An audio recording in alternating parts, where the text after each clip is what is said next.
if is a and one say be a crane, and I say we have a time. Indeed, fire service in common. And almost as a no, almost true. As I say, crane at time at the end, loaded. It is in case it crane, it time not when me and found to there's no munition at the end of the blasted. It made me explode and I be blasted. Indeed, quickly, no, you're getting in touch with. Tanka owner no any NPA or tema. Okay. And normally say omo de omo be ba be no omo kwai omo de be fast. Nti finally what happened is me no kasan clean credit can buy. But said the fire service for advice in tomama crane no amfa omo say omo fa another truck any cylinder mra. No fa equipment no mo gas na the Ate Akye na da bontin honum omutwini nyina offload and sana I save say that's right cylinder no Ade Akye nti eja na yakọ bedie because yen assembly ni na kadie ye de ye ntine ye twen nti my police for no we need your fire service for the cars see that was Friday. Nti Ade Akye no anopa be 9:30 10 morning na efidie na sese ebetwe we ni free mu na ma ye from ye be ba na aye emergency and say agent nti arrangements anyway ye na ya ba dini na so na security for no ewo in between no accident kakra bi nso si kono ma fire service for no say fi okobai enti sabre na Saturday no na emamu ane ye say omufi say che evacuation no kasa ni nyam nso na ya the fire service for no higher education and information dissemination of information in community nim say ma obia en soja because you never know say we are at all no e be gas ni bi apie ana say in order to be safe no mo obia en soja ye announcement ni we so omo ye e ben a certain radius na and a caution the call kese de ma omo e ma e bi nso voluntarily no enjoy upon our advice the be joining other people omo work in other communities. Inti Ade Akye asem America me menda no be 11 mo 10:30 11 mo na me mo started so mo ye de bi say ache dodo na nkofo ntimi me fa ade nti ja omo ya na ya ka mo omo down kakra say ahode ni ye omo so eba omo se omo banti ehona omo started a block ekwan no to omo block anaja ya ni omo kasa through assembly member and community members na omo yi ya traffic abese ni wuma no mo asa block mzi amam 30 minutes omo am 5 block it da kasa untimi ye benefits Honorable Wadaroma Metia na Vice President there no ekosi say enti omo ehonum no omo block no enna sa Vice President convoy no ebesin twem iti eba besin na just a blockade ne ewo so na almost enti na akoye so omo gina honde omo nya hu se empanifo bia betwam dia no mani abre se omo na situation yangu of it etiano na Vice President convoy ni betwam a empanifo no yesa ne omo kasa ya omo Vice President convoy ni timi any others ni timi koye and but Wadaroma the rumor that Vice President convoy and Mranti and block you know enye no kre enye no kra accident tanker na LPG tank na ebetehwe ye na ememu ane se ache yintimi ema asoro and no omo ye omuti home painting kwantanye. It has nothing to do with Vice President and the convoy in the crowd. Okay. Honorable Medasi. Yo. All right. About no Sompa meted Yana Oche, Senior Mote, no, Ebetoja said Dr. Maudbaumia convoy and the social media will be a cabie, but no crab dead say, and yes, sanity. Now, no oba, na a accident and obey the obetomu. And omunimpe enkwalane kan na se omu bie kwan ma no no koye enti nyese bia sana na etie ye bedi nkomo pii ba se se ide ba heba atenase eye wo nkotodwemu na wo nompemu ne ho nkro ne ba no ma wasomra ha no mo abra MC Asebu atenase MC what to say Yanko Padu man. How was your weekend? Oh, it's good, it's great. If I come on oh do ba dia se mai ti wa no pay ti wa no pay man Yanko po inshawo pa inshawo so ene anopai de na ye de enchia kese ebe free Dr. Ba aso ye na ye de ama yarefo ene etiefo nyina Yanko ya adoma ene adwada adru say ya ye da so etenkomu a ya betran de na chese ye de enchia kese na ma wi a ne amwa hunu kwan na obefa so a ya de na etete wo na ye ka ho asem bo ho dawuro no watimi atu anamo na adwani a kire Dr. Ba aso ye na wa ba beje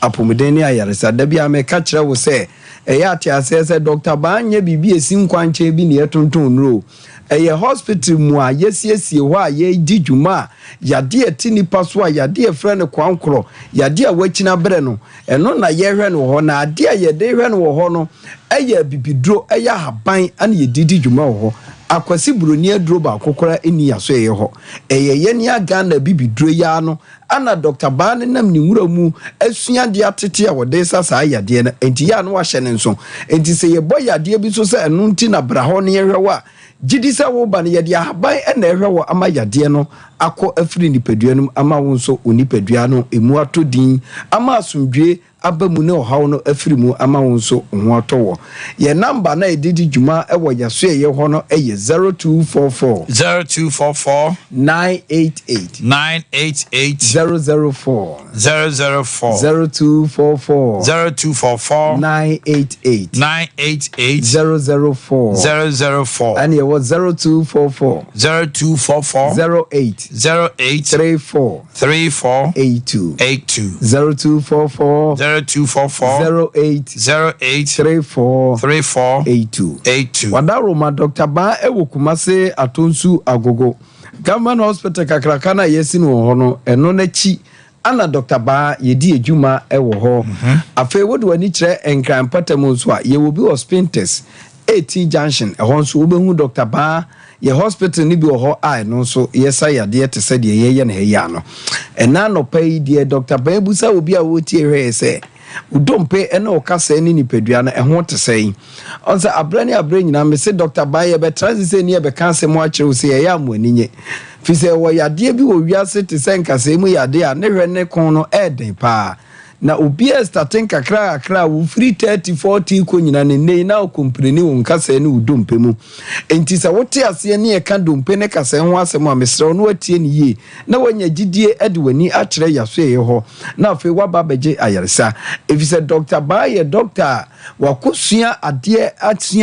asua edesa yade wo kotodwem nkasa mu ama na firi ho ade nso na odesa no eya haban eno nti na da bia ya ne ye bodawuro ka kire wo se unipadua na mututu emu ya wo ma won sen ma wo pagya mpagya a wo bre ewo kromu adane dan nyina wo ka mesasa bro rheumatism yi da ben ne beko sasa bro ya ka ne ho sasa bro yi tete mini nyina no eno na ya ne ye pese wunya gidie na wo te ase se hospital ba ko aba kromu ye heba hospital na eye Dr. Ba na dia sabi oditi djuma ho no eye haban wo nwuramu ya Trone ka ho asem si ye ni dua na ba ne fa haba ne sa yade no eno na Dr. Ba asu a wo tete a wo de sa yade no enje bia na no pe e bia wo de wo yade ne se sasaboro ɛna agye nipadua no nkasa ne udompe nyina boso sasaboro ya de betimi asa won nkasa ne udompe pa sasaboro betimi abehyehyɛ okotodwa no befiria na akɔhyɛ wo ha efiria na akɔhyɛ wo da bia na ɛwew nsuo pete ewiem yɛ nwunu kakra bia ubehu sɛ wo nipadua mu na tutu na sasaboro na kana ho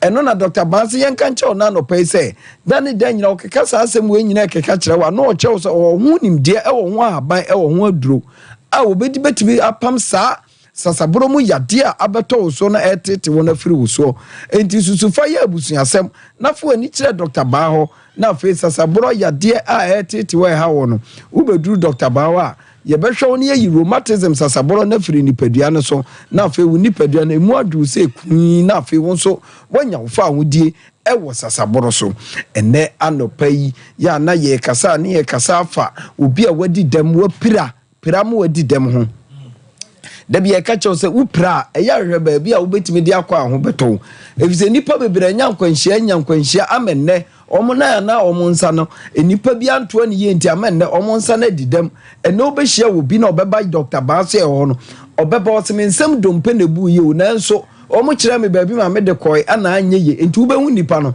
na ne nsa na koa anto ye ensisu ye enti ama ne nsa na etwa 7 akoa obi nso bɛba na ne nan na no nso anto ye na ama baako aserefa obi die kura de ama ne nan na chia kura ama kasa na kosi baabi ama ne nan no ayese de mubu enso so wato awie eno na Dr. Baase na no pɛ ya yenka nkyerɛ wo sɛ eno ma okeke nyina no ompɛ sɛ bi wobedi dam ansa no obepie na so ye ho eno nti na da bia wo se metra sen ka nkyerɛ wo sɛ enkwanhyia na wanya ama wo nipadua ne ho aka titiri kasa ne ho aka no eno na opa kyerɛ sɛ fabra na so ye ho no no obetimi asate wo dompe na kasa ne de asi ani ade ahaban ato wo dompe ne so ama kasa na atimi atoa etimi sew ena no pai sɛ wo tie Dr. Baa na otie ye na ohunu sɛ wanya nkwanhyia bi wate ahwe wodam bi aka moto bi na de wahwe ase ama wo kasa mu abu a eno na no pai yɛse bra ne fa haban to kasa ne so ma wo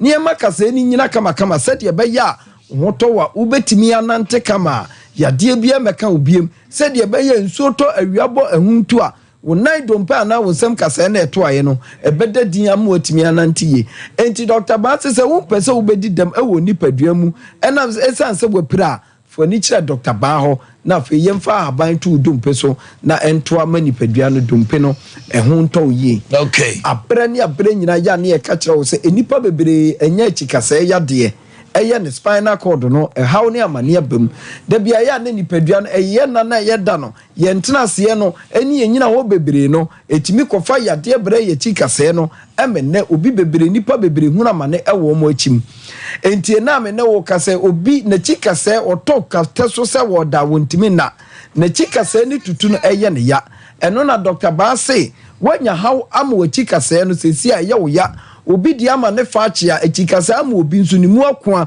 a wontimi ntene ne mu ekikasa ama ne obi wabubu agu ho ekikasa ama obi ene ni sisi ni nipadua nyina ache a eno na Dr. Baase wono na ode ahaban esa yade a wo wekikasa mu efiri wo so enti sa wo yam fomzo ana wunya yade bi ewo wekibra mu wekikasa enipa ba akopa wo gye nkasa aboso wo krom a wo hwe nkasa mu yade titiri wekikasa wekibra mu no eye Dr. Baa mi boni din na no pa ye ka no ho asem kire wei enti e bia na wo de hospana code no emu abiebie ana sa wo de na arere ana wo de no wo da wo na ana wo de ama nipadua na chia ana ama wumu ako a eno na no pa ye boni nyina tofa aka che wo se enipa obetimi ama watene enipa obetimi ama wachinkasa no yade e wo nyina firi ho no eye ba hospital ye ka no ho asem enti na no pa de ya na ye keka kire wo nyina che wo se ya bia hospital ye kama e ho asa yade no ne yehwe enti ebo yade so a na fe wasole na do baga bepie Dr. Baho na fe wabegye ayaresa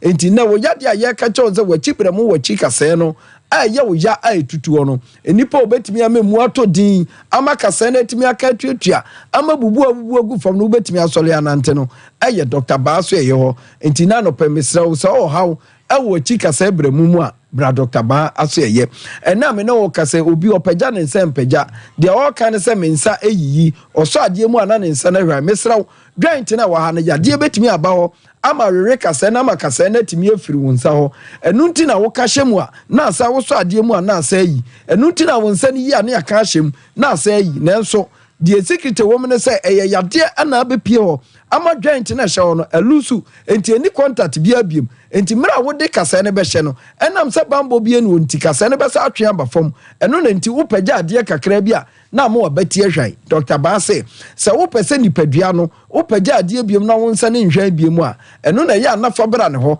ne mfa aban to wabɛti na hwan ne so wabɛti na yadeɛ aba wa ma ne yie ne so ne yɛ nkyekere ma wo nansa akyi wobɛhu sɛ ahaban na kɔsiesie hɔ foforɔ na afei ɛde ahoɔden abam enti adeɛ bi a wobɛpagya wo abrabɔ mu biara no ɛnyiyi biem enti mesɛ wo na anɔpa yi sɛ ebia na wo nsa yi wabɛtie hwan wo deɛ deɛ bi nhwan nso yɛ ne mu yɛ ɔyɛ tutu a ni nyina no fabra Dr. Baa yaso ye ne yenhwew na haw ne amane bia na abepie wo nsane mu wabati no mu emfiri wo so na wo so nipadua no ho ntɔ enti na no pɛ de me ka kyɛw so obi adwonku ne hibo no arere amene abubu na guo mesrew tie ne ye obi adwonku ataso no hibo no ebetimi arere amanante akra no ntimi nante wobɔbɔ bene wo kroma nyina bi bai ɔhwɛ a de beto no de hia ne sɛ wobɛba Dr. Baa hɔ sɛ wonya adagye na sɛ woba Dr. Baa hɔ na wo de hibon wa dwonku na arere no ama na wuntimi nante no bepie hɔ a ɛno nso yɛ de wobeto hɔ na fe yame massage fo na hwɛ na fe de ahaban ni bi akyekere ama wo na fe wa dwonku no a ayiye hibon na enne ema wuntimi nante no na Dr. Baa hwɛ na fe watimi anante enti anopa de ya ne yɛ ka kyɛ won sɛ wa dwonku na yade aba wa ɛyɛ o yanka krakra no anase ne amu abubu agu no enipa obetimi ahwɛ ni ye de ahaban asa o yade ama ho atɔ no ɛyɛ Dr. Baa bra yaso ɛhɔ na yɛnhwɛ na ohibon no yade ɛwɔ mu nyina no emfiri hɔ na afei wo nso fa nipadua etimi nante ɛna nɔpai na yɛ ka kyerɛ yɛ maame yɛ papa no yɛ nuanom a kotodwe yade ha ɔmo ɛtete wɔ mo no Dr. Baa yɛ kotodwe ho adwuma o enti wo bɛhwɛ maamefoɔ ne papafoɔ a na nka ɔmo kotodwe ne yɛ ɔmo yɛ nnɛ yɛ wɔ afiri mu ama nnɛ ɔmo anya ɔmfa ho die wɔ Dr. Baa hɔ a na ye pani behwe na nya agoro enti na no pa me no kasei entra se nwene se mi kotodwe afa di ache awie enti enye Dr. Baase anopa me nka nche o se wo hwe omo kotodwe ne di aye omo ya ama na chia no a ene omo nan na aye bolega anase achim no oba ye di ahabai betu sa kotodwe na achia no so ama afa kotodwe no atene kama ama wo so ho ato enti anopa di ye ka che o ne se obagye e number no yade bi ayanka bia no ye hwe e wo Dr. Baase ye ho de yan se obefa number na betu anamon na to ani akyere ye hospital na ye bie ne kese no no aba ami ahwe yade na woni padua ni nyina afiri ni padua ne so ye number no eye 0244 988 004 0244 988 004 and ye was 0244 08 34 82 Dr. Baa Kumase Atonsu Agogo Abai Hospital na chi ane yenso ye wo enkran so wodu ani kire wa ye wo Spintex 18 junction anopai Dr. Baa Kumase Atonsu Ago wo hwe wa yade abubu agu ono asaw yade entifu ani kire ho na bra ne mfi ahaba ne edidi dwuma no entu yade na te so etete won ase na wuwi ade nipa bebre peti no eye ba exactly so Dr. Baa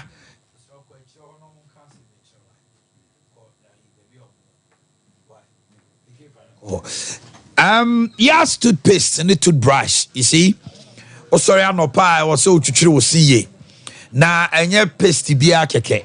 We have Total Care toothpaste.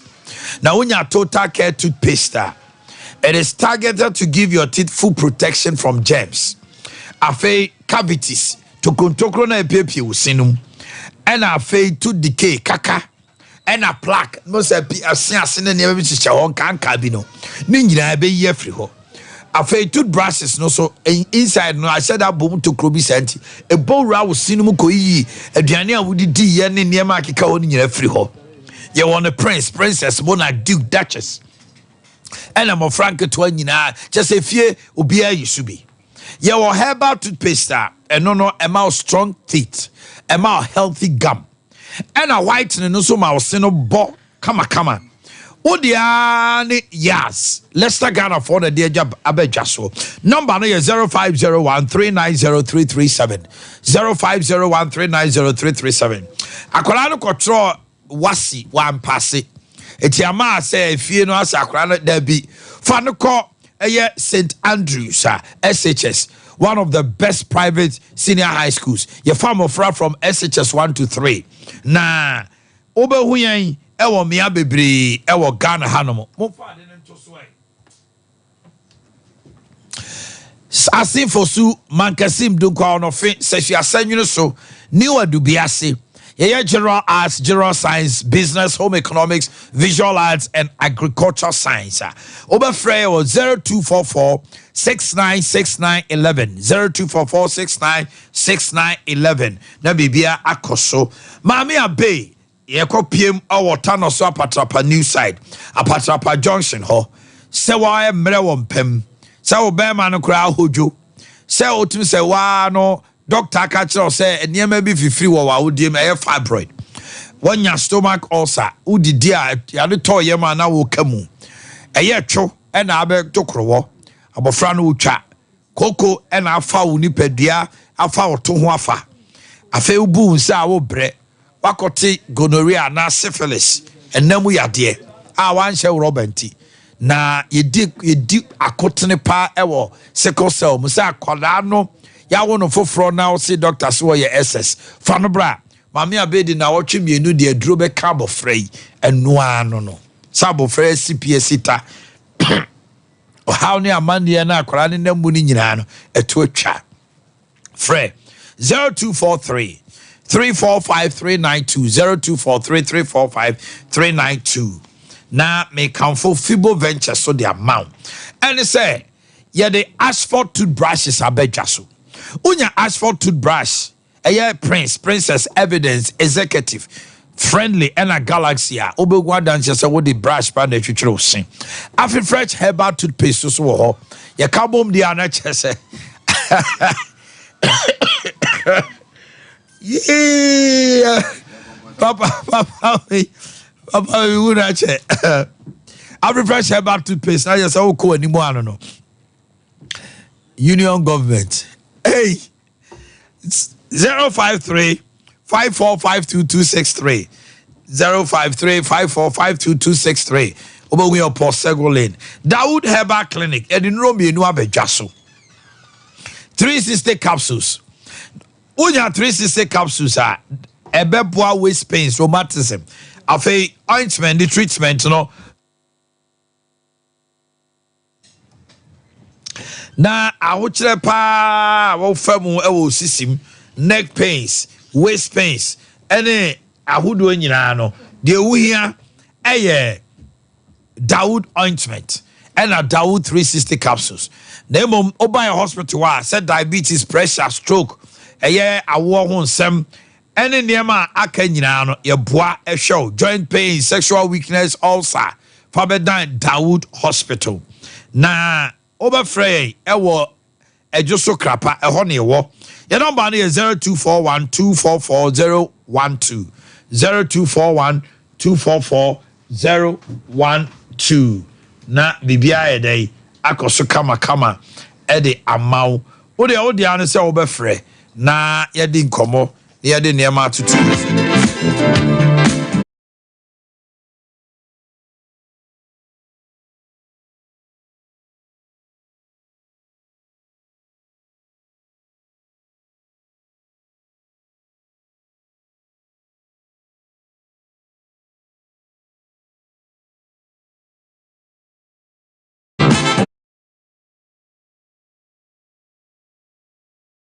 Fred Dawood was 0241 244 012 0241 244 012 na bibia nkoso kama ya we chicken and ya we BBC Boris B chicken broiler and layers ewo ho eye halal ento ya cremonia we be ye ya full chicken 1.6 to 1.2 kilogram ya wo thigh ne sre na tabu ne bo ena na taso gizzard nso so ho main meat edeman kraman so ho ye delivery service wo de ade se wa frɛ 05 444 52 05 444 52 eye fiakoko